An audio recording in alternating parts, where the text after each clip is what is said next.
Mustafa plus she plus Putin, यानी कि तीनों साथ, और ट्रंप की मुश्किल इसके बाद बढ़ जाएगी क्या? सवाल उठना लाजमी है।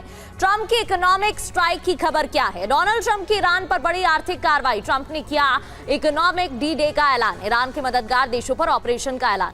अब ईरान की मदद करने वाले देशों पर प्रतिबंध, असर क्या? अमेरिकी प्रतिबंधों का चीनी स्वतंत्र रिफाइनर्स पर असर सीमित। ईरानी तेल खरीदने वाले चीनी टीपॉट पर प्रतिबंधों का असर नहीं। ईरान के 80% तेल खरीदार चीन के टीपॉट हैं, रिफाइनर्स माने जाते हैं। रूस और चीन ने अमेरिकी प्रतिबंधों का एक तरफा विरोध किया है। रूस पहले से प्रतिबंधों में घिरा हुआ है, इसलिए प्रतिबंध का असर नहीं है। रशिया और ईरान के बीच सैन्य और आर्थिक सहयोग बहुत बड़ा है। अब ब्रिक्स के जरिए ईरान वैकल्पिक वित्तीय रास्ता तलाश रहा है। मेजर जनरल अश्वनी सेवात सर, जिस तरीके से यहाँ ट्रंप की मुश्किलें बढ़ती हुई दिख रही हैं, क्या ये सभी देश एक साथ आ जाएंगे? इन पर आगे विस्तार से चर्चा करेंगे, लेकिन पहला सवाल मेरा ये है सर कि रूस तो एक मोर्चे पर पहले से 4 साल से घिरा हुआ है। क्या रूस ईरान की मदद वाकई में करेगा? फिर तो वो 2 मोर्चों पर घिर जाएगा और उसके लिए हथियार और सैनिक दोनों लगते हैं। हाँ बिल्कुल, देखो प्रगति, इसमें कोई शक नहीं है कि अमेरिका अब एक चीज़ समझ गया कि वो युद्ध नहीं कर सकता ईरान के साथ। उसको लगता है कि अगर ईरान के साथ राउंड 2 होता है तो उसको बहुत नुकसान होगा। उसके इंटरसेप्टर नहीं है थाड के या पेट्रोइड मिसाइल के, इसकी टोमाहॉक मिसाइल भी काफ़ी कमज़ोर हो गई हैं। और ये सच्चाई है कि ईरान ने अपने जो मिसाइल रॉकेट ड्रोन थे उनकी भरपाई कर ली है। IRGC बात करने को तैयार नहीं है। तो अब बड़ी कैच 22 सिचुएशन हो गई है डोनाल्ड ट्रंप के लिए। करे तो करे क्या? वहाँ पर जो पब्लिक है वो पूरे अमेरिका की इस युद्ध के अगेंस्ट है। उनकी पॉपुलैरिटी गिरती जा रही है और मिड टर्म इलेक्शन नवंबर में।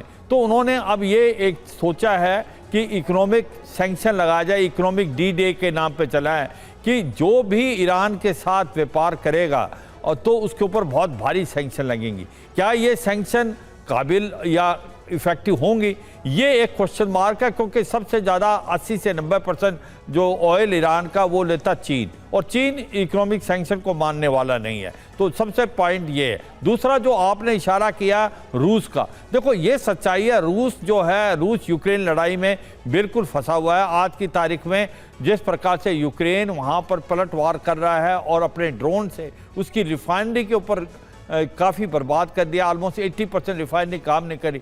तो मुझे लगता नहीं कि रूस कोई ज़्यादा इकोनॉमिक सपोर्ट दे पाएगा ईरान को या हथियार दे पाएगा। हाँ, उसके साथ खड़ा एक साइकोलॉजिकल मॉरल सपोर्ट रूस दे सकता है, मगर जो चीन है वो इकोनॉमिक सैंक्शन की फिक्र नहीं करेगा। वो इसको हथियार भी दे रहा है, उसको इंटेलिजेंस भी शेयर कर रहा है और उससे ऑयल खरीदता रहेगा। अगर वो ऑयल खरीदता रहा तो ईरान के ऊपर इम्पैक्ट बहुत कम होगा। तो मुझे लगता है ये समीकरण है बिल्कुल। और सर, सिचुएशन अमेरिका भी इस बात को समझता है, इसीलिए दबाव बनाने की कोशिश भी कर रहा है। मनीष के पास चलेंगे। मनीष, लेकिन इसकी पॉसिबिलिटी और इसके जो एक्सपेक्टेड यानी कि जो अपेक्षित परिणाम है वो क्या संभव है? अमेरिका कोई पहली बार इकोनॉमिक सैंक्शन नहीं लगाएगा, कोई पहली बार देशों को धमकी नहीं दे रहा है कि कहां से ऑयल खरीदना है, कहां से नहीं खरीदना है। रूस के केस में हम ये देख चुके हैं, वही बात ईरान के केस में कही जा रही है।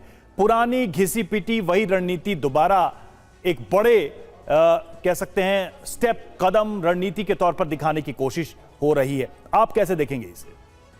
देखिए, इसके 2 पहलू हैं। पहला पहलू तो ग्लोबल है और दूसरा पहलू ईरान को लेकर है। जहां तक ईरान का ताल्लुक है तो चूंकि ईरान की अभी नाकेबंदी की गई है और इन प्रतिबंधों के नाम पर अगर ईरान को रही सही मदद ना पहुंचने दिया जाए तो जाहिर है कि ईरान जैसा एक मुल्क जो पहले से ही कई दशकों से आर्थिक प्रतिबंधों से घिरा हुआ है उसको दिक्कत होगी। मान लीजिए खाने पीने से संबंधित सामान है, दवाइयां हैं और भी बहुत सारी जरूरी चीजें हैं जिसमें ईरान को मदद चाहिए। कोई भी देश अकेला इस दुनिया में नहीं रह सकता है, तो ईरान पर उसका असर पड़ सकता है। लेकिन हाँ, जब आप ग्लोबल पर्सपेक्टिव में देखते हैं तो देखिए, आर्थिक प्रतिबंधों को हथियार के तौर पर इस्तेमाल करना अमेरिका और उसके सहयोगी देशों की आदत थी। लेकिन पिछले 5 साल में पहले अफगानिस्तान से जिस तरह अमेरिकी सैनिकों को दुम दबाकर भागना पड़ा, फिर रूस यूक्रेन के युद्ध में जब उन्हें मनमाफिक सफलता नहीं मिली, और अब ईरान में जब अमेरिका को सरेंडर करने की स्थिति आई है, तो इसका परिणाम ये होगा कि अब रूस, चीन, भारत या दूसरे और मुल्क अब अमेरिका से कहेंगे जा तेरी बात नहीं मानता, क्या कर लेगा तू।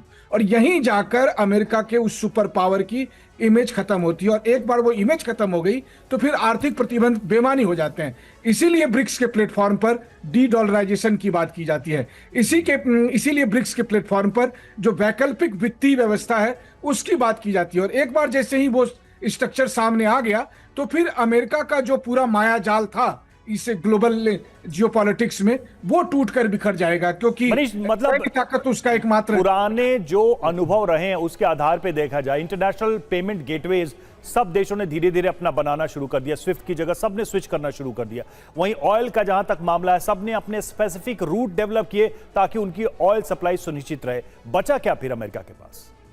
नहीं, देखिए उसमें एक व्यवहारिक दिक्कत आज भी आ रही है। मान लीजिए कि रूस और भारत के बीच में भी रुपए रूबल का कारोबार हो रहा है। सुनने में ये बहुत अच्छा लगता है, लेकिन ये बहुत हद तक एक तरफा है। आज की तारीख में कई हजार नहीं बल्कि कई लाख करोड़ रुपए के बराबर वैल्यू का जो रूस का मतलब धन है वो भारत में जमा है, क्योंकि रुपए रूबल में आप प्रैक्टिकल तौर पर इतना कुछ नहीं कर सकते। तो इसलिए एक डॉलर की मजबूरी है। लेकिन कुछ तो कहें आप टेक्नोलॉजी की और कुछ कहें कि आप दोनों देशों की पारस्परिक इच्छा ये माध्यम देती है कि आप डॉलर का विकल्प। लेकिन कहीं ना कहीं अन्य देश इससे अलग रास्ता बनाने की कोशिश में लग जाएंगे। आज नहीं तो कल हो सकता है जो बात आप कह रहे हैं कि अमेरिका की जो साख है उस पर बट्टा धीरे धीरे ही सही लेकिन लगता दिखाई दे रहा है।